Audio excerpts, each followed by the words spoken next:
안녕하세요. 파이어족의 재테크를 쓴 저자 대파마 신현정, 신영주입니다. 이번 특강은 총 4강으로 구성되어 있습니다. 파이어족의 재테크 책 차례 4장을 각 장당 한 강씩 저자가 중요하게 생각하는 부분의 포인트를 짚어드리고 추가로 설명해드리는 특강 시간입니다. 파이어족의 재테크를 구매해주신 예비 파이어족과 파이어족들에게도 도움이 되기를 바라며 이 특강을 준비했습니다. 오늘은 두 번째 시간으로 제2강 미래의 욜로 튼튼한 뼈대 만들기에 대한 특강입니다. 2장에서는 파이어족이 되기 위해서 반드시 알아야 하는 용어 개념 정리와 돈에 대한 속성, 그리고 대파마가 말하는 경제적 자유 7단계까지 3가지로 요약해서 설명해 드릴게요. 첫째, 파이어족이 꼭 알아야 하는 용어인 순자산의 개념과 최소 생계비인 MCL에 대해서 알아보도록 하겠습니다. 먼저 나의 순자산에 대해 정확히 알아보셔야 합니다. 순자산이란 내가 가진 모든 자산에서 부채를 뺀 금액을 말하는 것입니다. 여기서 부채라 하면 흔히 빚, 대출을 떠올리기 쉬운데요. 대출은 당연하고 아직 기일이 돌아오지 않아서 갚지 않은 할부금과 카드 대금의 잔액도 모두 빼주어야 합니다. 지인에게 빌린 돈까지 갚아야 하는 모든 돈을 빼야 합니다. 나의 모든 자산과 대출, 쓴 돈을 쭉 적어놓고 계산해 보세요. 본인의 순자산이 얼마인지 확실히 아는 거, 이것이 자산 관리의 시작입니다. 레버리지 등을 활용해서 순자산보다 전체 자산의 크기를 키워야 하는 경우도 있는데요. 이 경우는 어느 정도의 목돈이 있는 경우에 그리고 경기가 좋아질 때 해야 하는 것이므로 여기에서는 제외하도록 하겠습니다. 자, 이제 최소 생계비 MCL에 대해서 알아보겠습니다. 파이어족은 극단적인 절약을 통해 라는 문구를 사용합니다. 극단적인 절약은 무엇을 의미하는 것일까요? 그냥 좀 아끼는 걸 가지고 극단적으로 표현하지는 않을 것입니다. 대파마가 내린 결론은 갑자기 수입이 한 6개월 이상 끊겼을 때를 가정해보고 그때도 나가야 할 돈을 기준으로 해보라는 것입니다. 이렇게 해서 나온 최소 생계비를 기준으로 그 돈만 빼고 모두 모아야 합니다. 말만 들어도 쉽지 않죠? 그런데 평생이 아니라 나이가 30대 중반 정도에 그래서 어느 정도 높은 월급으로 그렇게 3에서 5년 정도를 모으면 한국형 파이어족이 될 만한 목돈을 모을 수 있다는 말입니다. 이렇게 짧고 굵게 끝내야 합니다. 말 그대로 파이어죠. 파이어 운동 계획을 세울 때 극단적인 절약 기간을 길게 잡지 마세요. 극단적인 절약을 길게 하게 되면 파이어족이 되기도 전에 삶이 피폐해질 수 있습니다. 자존감도 낮아질 수 있으니 짧고 굵게 파이어하도록 결심하세요. 모두의 고민인 보험은 책에서 다루었으니 참고하면 됩니다. 보험도 깊이 들어가면 너무 방대하고 개인마다 케이스 바이 케이스라서 뭐라고 단정지어 말할 수는 없지만 적어도 이 정도만 알아도 잘못 알고 보험에 큰 돈이 묶이는 일은 없을 것이라고 생각합니다. 저도 보험을 정리해서 해야겠죠. 목돈을 손에 쥐었고 그 돈을 투자로 방향을 바꾸어 불려나가고 있지만 지금 생각해도 보험회사 좋은 일만 시킨 것 같아 속이 쓰립니다. 둘째, 파이어족이 알아야 하는 돈의 속성에 대한 진실입니다. 돈이라고 모든 돈이 같은 것은 아닙니다. 김승호 회장님은 돈마다 품성이 다르다라고 표현하셨는데 품성이 좋은 돈이란 정당하게 일해서 차곡차곡 모은 돈을 말합니다. 어렵고 힘들게 번 돈일수록 품질이 좋아서 쉽게 흩어지지 않고 나에게 오래 머물면서 불어나는 속성이 있고 이렇게 모은 돈은 나부터도 대하는 태도가 다르다고 하셨습니다. 우리 대파마가 예비 파이어족들에게 왜 목돈을 어느 정도까지는 약 1억 원 정도까지 노동소득을 통해서 모으라고 하는지 이제 이해가 좀 되시나요? 돈마다 품성이 다르기 때문입니다.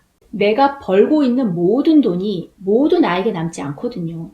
쉽게 번 돈은 쉽게 나가는 법입니다.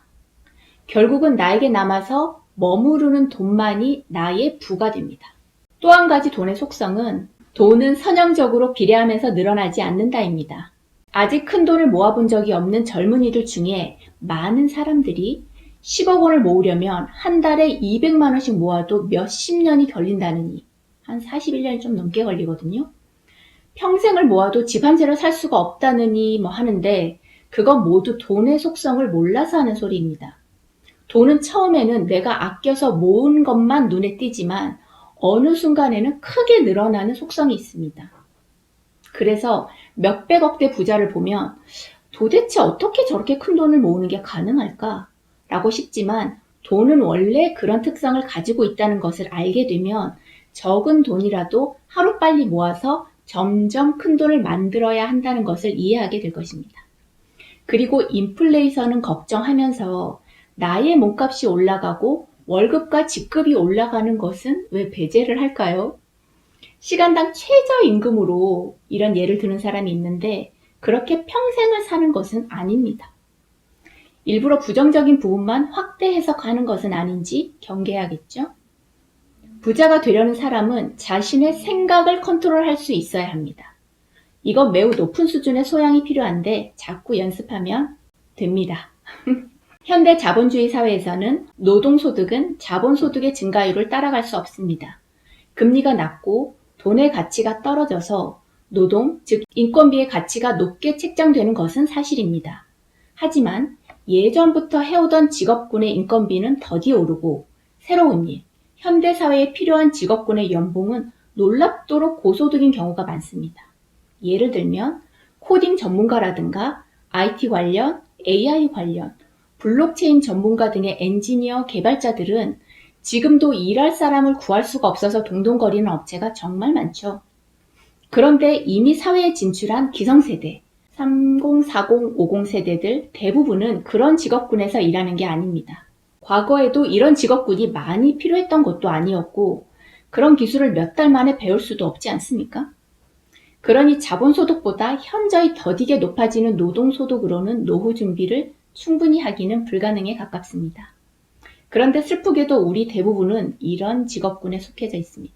그래서 한국형 파이어족들은 경제적 자립에 필요한 최소한의 목돈을 모아서 자본소득에서 나오는 현금 흐름이 나의 MCL 정도만 넘으면 하고 싶은 일을 배우고 추진하면서 추가 소득을 만들어가는 방향으로 설계하면 나의 부가 점점 늘어나는 경험을 하실 수가 있습니다.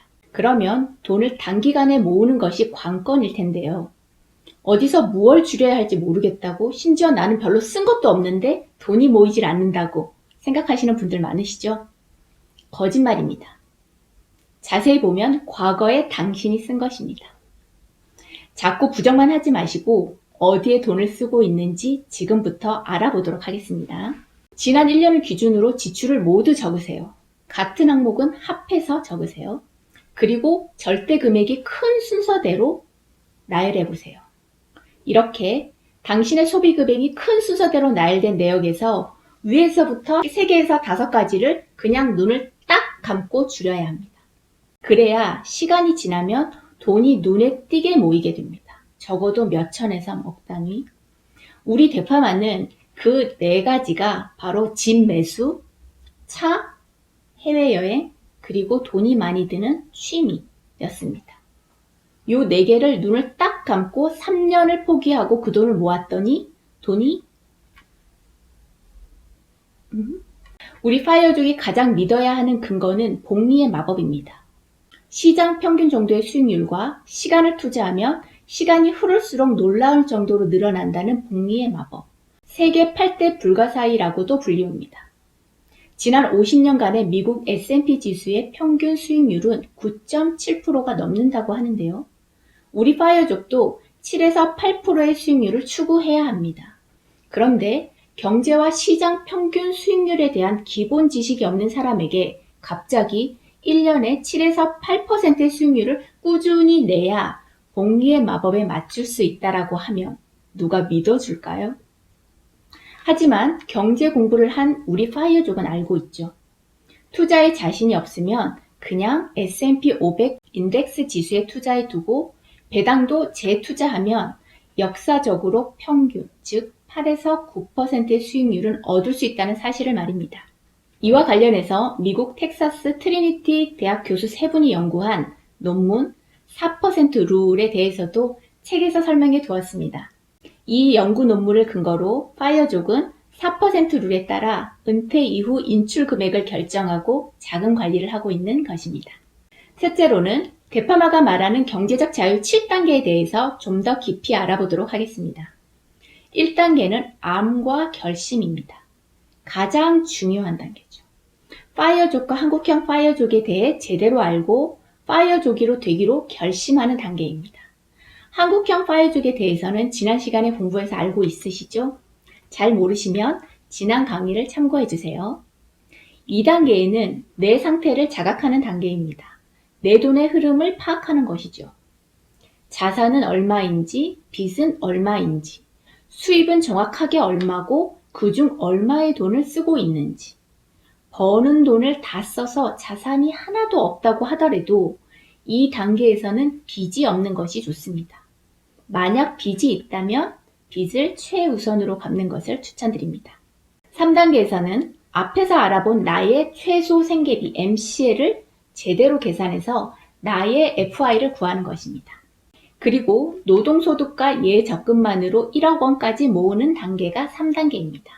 앞에서 돈을 노동소득으로 모으는 이유는 충분히 설명드렸습니다. 돈의 품성 때문입니다. 내가 힘들게 번 돈이 나에게 최대한 오래 머물게 하고 돈을 모으는 능력을 배우게 하려는 의도도 있습니다. 오랜 시간을 들여서 몸에 익힌 습관은 쉽게 나를 배신하지 않습니다. 이런 과정을 SNS에 기록하며 SNS와도 친해져야 합니다. 이 단계가 3단계입니다. 4단계는 이제 변화를 선언하는 단계입니다. 한국형 파이어족, K-파이어족이 되기로 하고 이제까지와는 다른 삶을 살아가겠다는 변화를 시작하는 단계입니다. 투자 공부에 필요한 독서와 영상, 강의를 보고 배웁니다. 추가 수입에 대해서도 적극적으로 임해야 합니다. 이 단계에서는 돈이 되는 일은 나쁜 일은 빼고 다 하겠다라는 마음가짐이 필요합니다. 그럴 상황이 안 되면 쓰는 돈을 극도로 줄이는 것도 괜찮습니다. 5단계는 4단계에서 공부한 투자를 실행해 보는 단계입니다. 그러면서 나에게 맞는 투자 방법을 찾는 기간이기도 하죠. 투자를 해보면 목돈이 늘어나기도 하고 줄어들기도 하는데 이것도 그러려니 하는 인내심이 필요합니다. 투자란 원래 오르락내리락 하는 것이니까요. 그리고 이 단계에서 나의 투자의 주 무기를 찾았다면 이제 나의 콘텐츠 투자를 위한 코어 콘텐츠를 찾고 퍼스널 브랜딩 작업을 기획하기를 시작해야 합니다. 콘텐츠 투자는 기본적으로 1년 이상 걸리는 작업이므로 이 단계에서 시작해 놓으면 파이어족이 되어 조기 은퇴 후 바로 연결해서 꿈꾸는 삶, 재미난 삶을 살아갈 수가 있습니다. 드디어 6단계, 한국형 파이어족의 단계입니다. 이 단계에서는 최소 생활비로 계산된 FI를 달성하고 나만의 포트폴리오가 구축되는 단계, 콘텐츠 투자로 소득이 발생되는 그런 단계입니다. 이때부터는 자산 투자는 포트폴리오를 근거로 해서 관리하면서 콘텐츠 투자에 좀 더 신경을 써야 합니다. 그리고 하기 싫은 일에서 은퇴를 선택할 수 있습니다. 대망의 7단계, 경제적 자유의 단계입니다. 최소한 순자산이 10억 원을 넘기고 수동적인 소득, 패시브 인컴이 생활비를 충족할 수 있는 단계입니다. 생활비의 기준은 2인 이상이라면 최소 4천만 원을 기준으로 생각하면 적당할 것 같은데요. 그리고 원한다면 4% 룰에 근거한 포트폴리오로 자산 투자를 바꾸세요. 그렇게 하면 투자에 신경을 덜 써도 되거든요. 그리고 하고 싶었던 꿈에 도전하는 등 나의 인생을 직접 설계하고 책임지면서 살아가는 자유로운 상태입니다. 이제 이 강을 정리해 보겠습니다. 첫째, 파이어족이 꼭 알아야 하는 용어인 순자산의 개념과 최소 생계비인 MCL에 대해 알아보았습니다. 순자산은 모든 빚, 다음 달에 돌아오는 카드값까지도 다 빼야 한다는 것에 유의하시고 MCL은 말 그대로 나의 최소한의 생활비임을 알아두자는 개념입니다. 둘째는 파이어족이 알아야 하는 돈의 속성에 대해서 알려드렸는데요. 돈마다 품성이 다르다는 진실과 돈은 비선형적으로 늘어난다. 그리고 복리의 마법을 믿자입니다. 마지막으로 셋째는 데파마가 말하는 경제적 자유 7단계에 대해서 단계별로 좀 깊이 있게 알아보는 시간이었습니다. 자, 이제 데파마의 경제적 자유 7단계와 함께 2장을 이해했다면 현재 나의 단계가 어디쯤이고 무엇을 해야 하는지를 유념하면서 경제적 자유인 7단계를 향해 나아가면 됩니다. 다음 주 목요일 밤 9시 제3강 투자 없이는 부자도 없다. 특강 시간에 또 만나요.